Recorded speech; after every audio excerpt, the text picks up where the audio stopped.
Meredith Kercher, uma estudante britânica de 21 anos, foi para o seu quarto e ficou à vontade. Não havia ninguém mais com ela. As suas colegas de apartamento tinham saído. E de madrugada, alguém entrou no quarto. Talvez tenham sido várias pessoas. Meredith foi violentada e recebeu 46 facadas, uma delas mortal na garganta. Depois tamparam seu corpo com um edredom.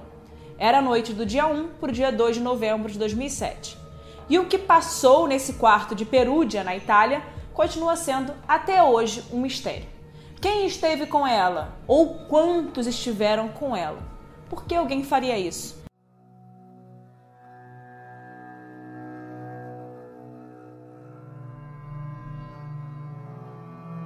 Meu nome é Érica Miranda e eu tô aqui hoje, como de praxe, trazendo o caso da semana.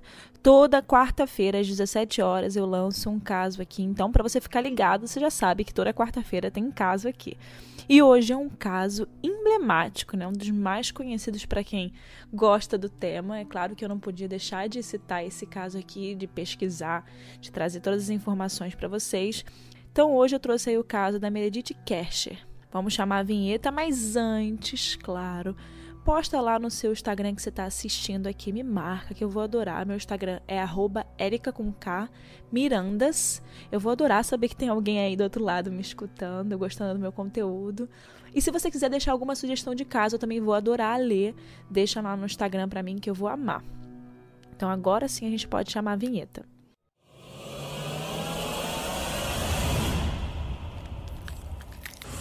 A cidade de Perugia, na Itália, acordou no dia 2 de novembro de 2007 com uma tragédia anunciada que duraria durante muitos anos aí. Uma jovem havia sido assassinada e foi encontrada na casa em que ela morava e que dividia com uma outra jovem estudante. Meredith Kercher morreu aos 21 anos.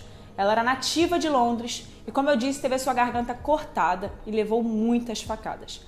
Havia indícios de abuso sexual e de que a jovem lutou pela vida antes de morrer. Foram encontradas marcas de enforcamento em seu pescoço. E quando a polícia chegou no local, que era uma casa bem tradicional de cidade pequena na Itália, além do corpo de Meredith, eles também encontraram uma outra jovem que morava na casa, a Amanda Knox, uma americana. E com ela estava o namorado, o italiano Rafael Solícito. Não sei se eu estou falando certo, só estou falando aqui. Meredith foi encontrada com seu edredom cobrindo o corpo dela. No entanto, a protagonista do caso, como vocês já devem saber, se vocês já estão aqui, é a Amanda Knox. A Amanda era uma americana que morava em Seattle com a sua família. Ela estudava linguística na universidade, mas aos 20 anos ela decidiu que iria fazer um intercâmbio para a Itália. Apesar do pai dela ter dito que ela era muito inocente para fazer o intercâmbio ainda, ela continuou e resolveu ir com a ideia. E segundo a sua família e os amigos dos Estados Unidos, ela era uma jovem animada, que gostava de se divertir e tinha o apelido de Foxy Knox, algo como Knoxy, travessa, Knoxy espertinha. Um apelido carinhoso para os amigos para chamarem ela, mas que no futuro esse apelido teria um outro tipo de conotação aí pela mídia, Vocês vão saber, a gente vai chegar lá. As duas iam fazer um ano de curso universitário na Itália, como uma forma de intercâmbio. A cidade era conhecida por receber muitos universitários de todo o mundo na Itália. Aquela cidade era conhecida por ser uma cidade de universitários.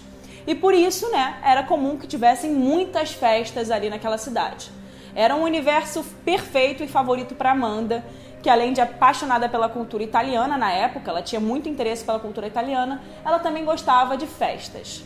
Uma menina de 20 anos querendo se divertir. Não é um problema isso, E a casa que ela dividia era alugada por outras duas italianas. E quando a Meredith e a Amanda se conheceram, elas logo ficaram amigas e se deram bem. Durante o início, Porque nas primeiras semanas as duas saíam juntas para festas, apresentações de músicas, mas logo elas passaram a andar com grupos diferentes, que cada uma se identificava mais. Enquanto a Meredith era mais próxima de outras britânicas, como ela, a Amanda gostava de se relacionar com pessoas de várias nacionalidades e ela dizia que queria conhecer o máximo de pessoas possíveis e fazer o máximo de amizades possíveis. Tá certo, é um ano de intercâmbio, Até que as duas começaram a ter pequenos desentendimentos, né? Pessoas que convivem em mesmas casas têm desentendimentos, né? Segundo as donas, né, da propriedade que elas alugavam, havia planejamento de limpeza que eram cumpridos e divididos pelas duas, mas a Amanda era a mais desleixada com essa parte. Algo que começou a causar os atritos entre ela e a roommate dela, que era a Meredith, né?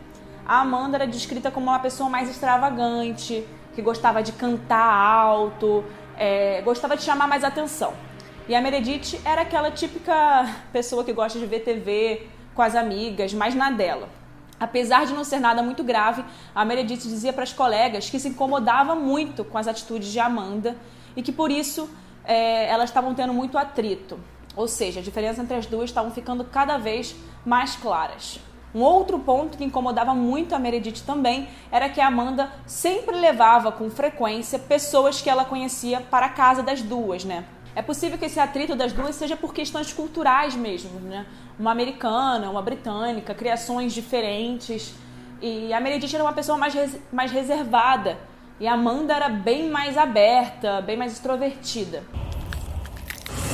A Amanda trabalhava na época, lá na Itália, em um bar bem conhecido entre os jovens e os estudantes. O nome do bar era Le Chic. Ela era conhecida por ser bastante amigável e falar muito com os clientes do bar. E foi com esse jeito e nesse emprego que a Amanda conheceu Rudy Gadd em setembro de 2007. Vamos explicar aí quem é o Rudy Gadd. O Rudy era de origem africana, da Costa do Marfim, mas sempre viveu em Perúdia. O Rudy convivia muito com os estudantes intercambistas, mas ele não era universitário. Além disso, ele também tentou muitos empregos como jardineiro e jogador de basquete. E tinha algumas passagens pela polícia também. Algumas eram envolvendo invasões de domicílio. Ele até chegou a ser preso em Milão, alguns dias antes da morte de Meredith por invadir uma escola. E ele foi encontrado com uma faca pela polícia. Tô falando isso aqui só para vocês entenderem e guardarem essa informação aí do Rudy na história, né? Agora eu vou falar um pouquinho quem o Rudy conhecia, né, dessa rede de amigos aí das duas. O Rudy tinha uma amizade mais distante com os vizinhos, os italianos vizinhos das meninas, das duas companheiras de quarto. Eles viviam embaixo e elas viviam na parte de cima da casa. No entanto, ele via a Meredith com mais frequência, o Rudy via a Meredith com mais frequência, porque eles frequentavam os mesmos bares. Meredith tinha um envolvimento romântico com um desses italianos que morava embaixo delas ali naquela casa, que a Meredith e a Amanda dividiam. Mas era um romance assim, meio discreto entre os dois. E aproximadamente 10 dias antes do crime, a Amanda conheceu um rapaz italiano de 23 anos, que era o Rafael Solecito, e estudava engenharia informática. A atração dos dois foi instantânea, assim, eles grudaram. Tudo entre eles aconteceu muito rápido. O Rafael morava sozinho e assim a Amanda começou a passar muito tempo no apartamento dele, né, para ficarem a sós. Até que, no Halloween de 2007, a Meredith disse para Amanda que ela ia para uma festa, mas que não podia convidar a Amanda. Amanda não se incomodou e acabou indo para uma outra festa. O Rudy foi para a mesma festa que a Meredith e aproximou até ela para tentar beijá-la e etc.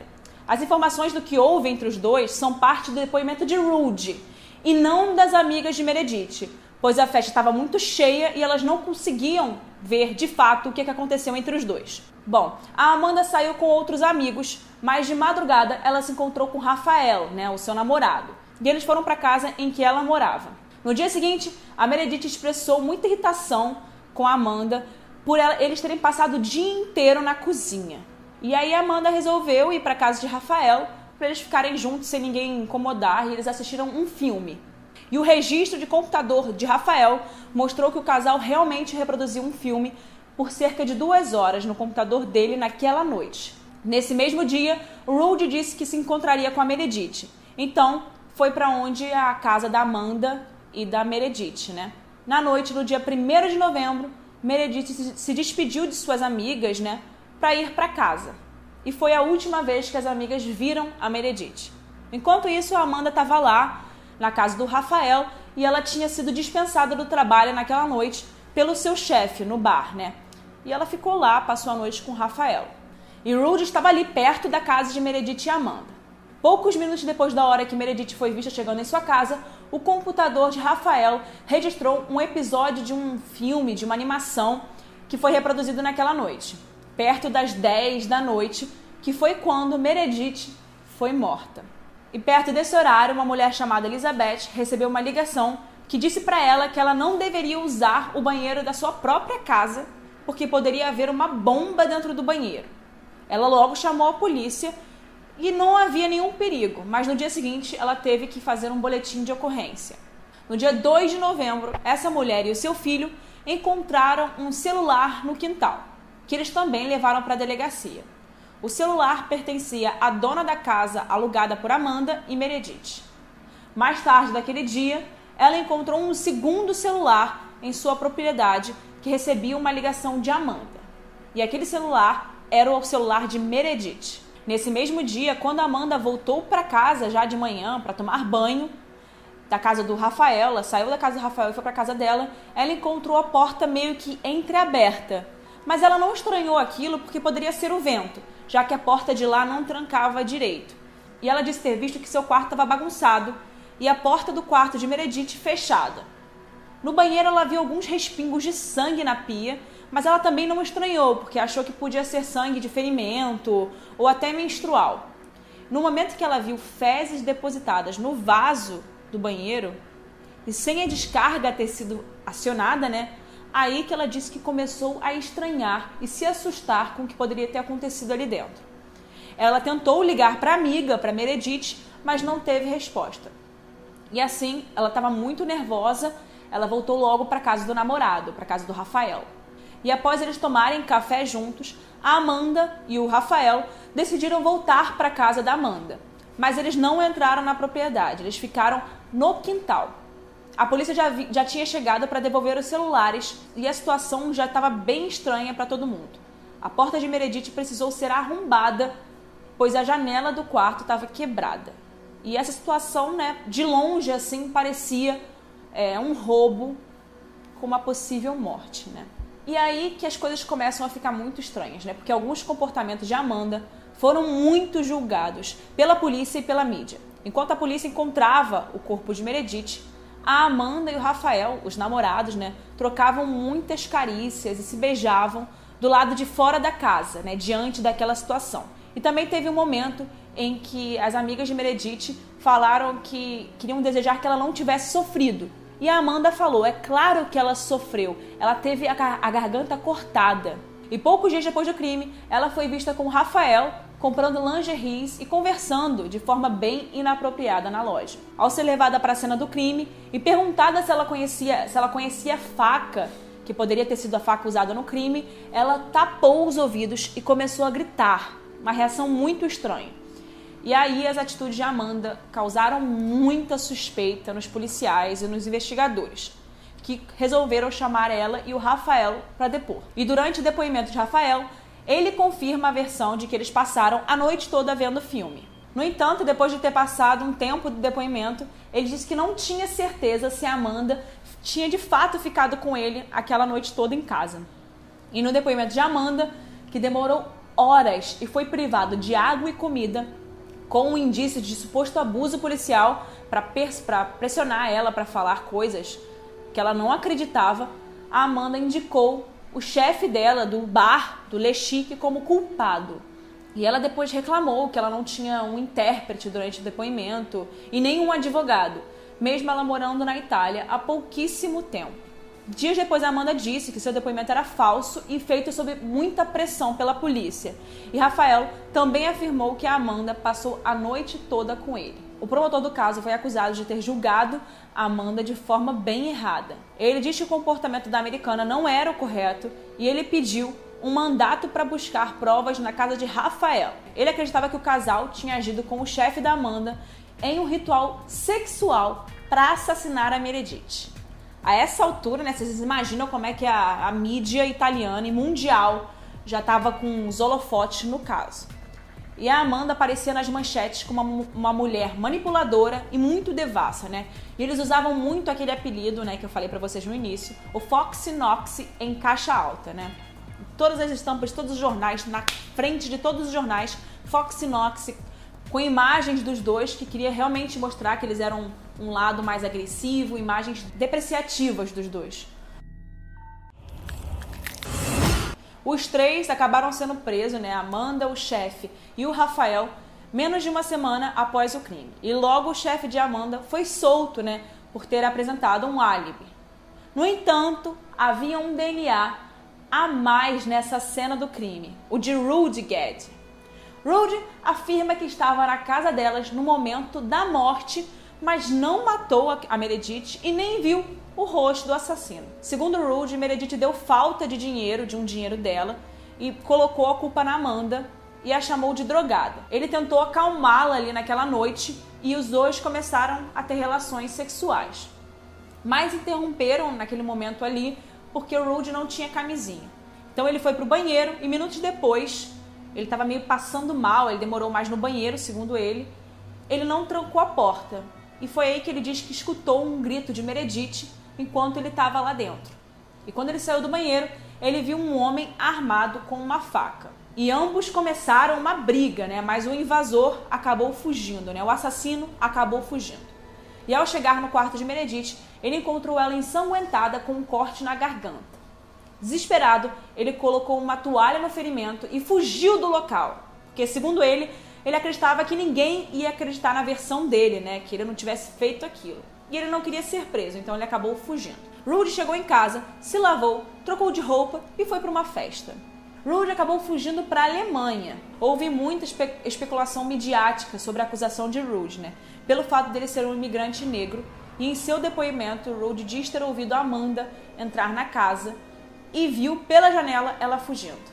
O seu advogado se voluntariou para defendê-lo, né? Por ele achar que o Rudy era um rapaz muito desesperado e ele estava preso numa situação maior que ele, né? Grande demais para o controle dele. Então ele decidiu se voluntariar para isso. Ele foi pedido que o julgamento de Rudy fosse separado do de Amanda e do Rafael, pois o casal poderia prejudicar a imagem dele.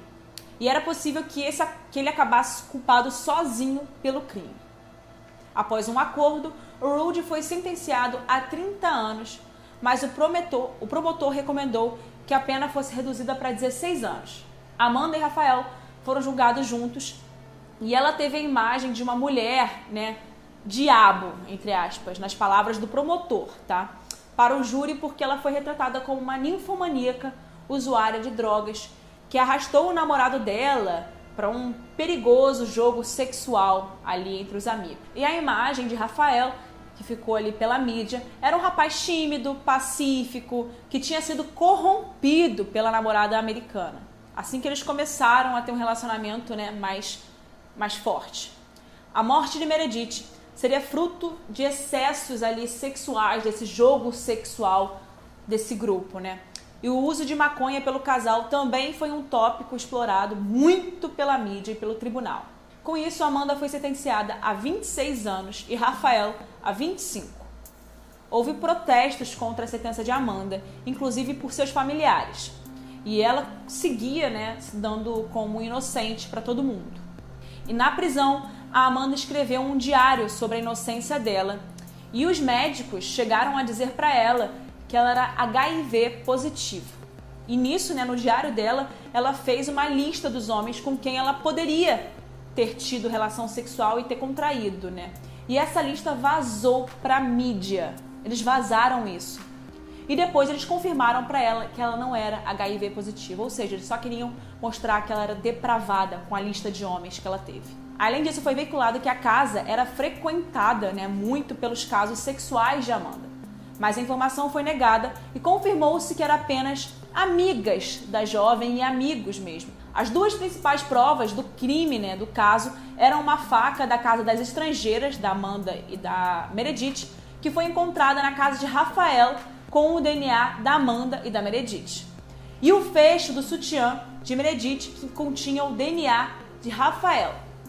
Foi dito também que pequenos cortes de faca foram encontrados no queixo de Meredith. Apontavam para tortura e um tipo de provocação, talvez usada para cunho sexual.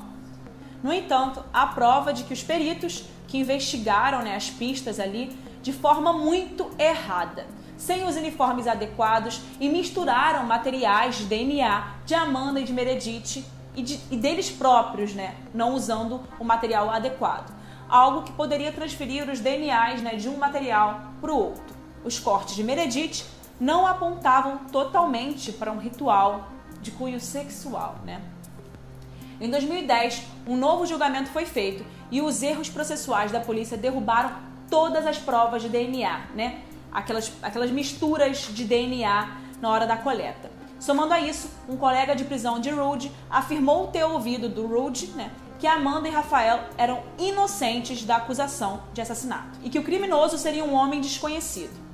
Rudy negou essa fala e, após de muitos conflitos, né, processuais e julgamentos, foi decidido em 2010 que o casal era inocente. Em 2014, fizeram outro processo e ambos foram novamente condenados. E agora a Amanda teve a pena dela para 28 anos. Em 2015, por fim, o casal foi considerado inocente por conta dos erros cometidos pela polícia durante a investigação, incluindo as contaminações das provas fundamentais para o crime. E aquela história, né, dos celulares encontrados no terreno de Elizabeth nunca foi totalmente explicada.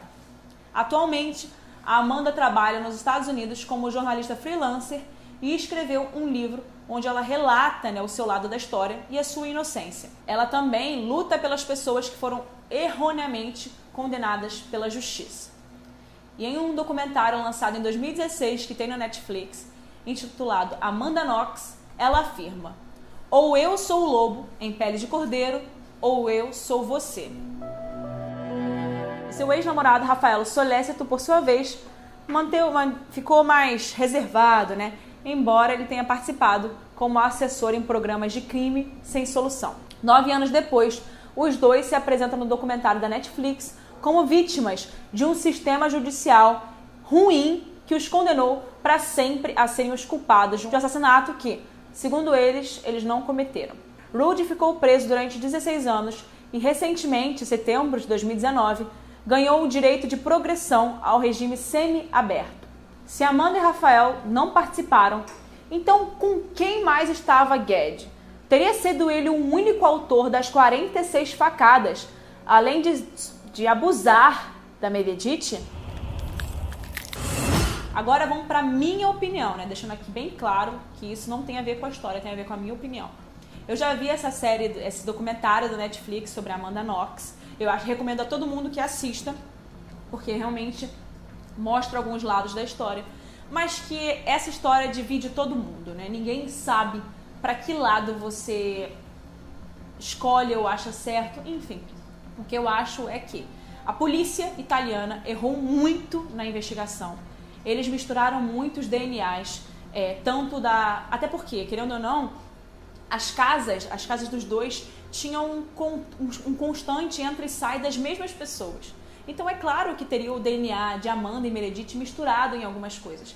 Mas eles também encontraram vários DNAs de homens não identificados no fecho do sutiã de Meredith. Ou seja, provavelmente era o DNA dos homens que coletaram as provas ali do crime. Além disso, tem um promotor, né, que foi o promotor responsável pelo caso, que ele segue uma linha de investigação e parece que ele não olha nem o que está ao redor, assim, ele só segue aquilo ali e fica bem paranoico, achando, seguindo aquela ali como a verdade. E eu acho que isso acaba interferindo muito quando a pessoa tem uma verdade concluída e não consegue olhar para as outras coisas que estão em volta, enfim. Mas que teve muito erro da polícia, teve. E talvez por todo esse erro, né, na hora de pegar os materiais do crime, da cena do crime, pela polícia italiana, talvez isso que acabou deixando esse caso tão dividido, né? Esse caso sem a gente saber a resposta até hoje. Vale falar aqui também que todas essas vezes que a Amanda, principalmente a Amanda, né, e o Rafael foram dar os seus depoimentos para a polícia.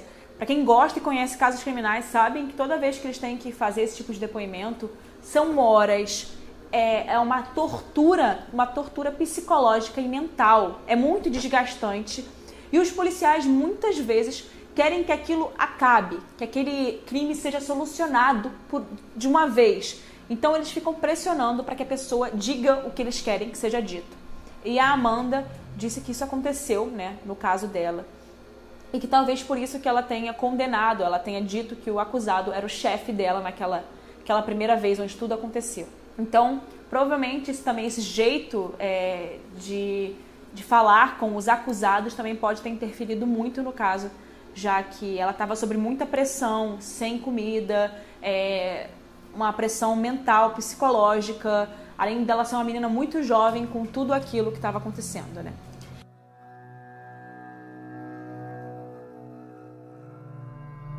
Agora eu quero saber o que vocês acham desse caso aí, qual a opinião de vocês.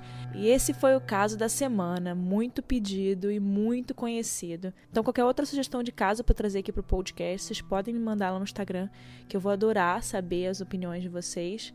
E até o próximo caso, gente. Quarta-feira que vem, hein? Beijo!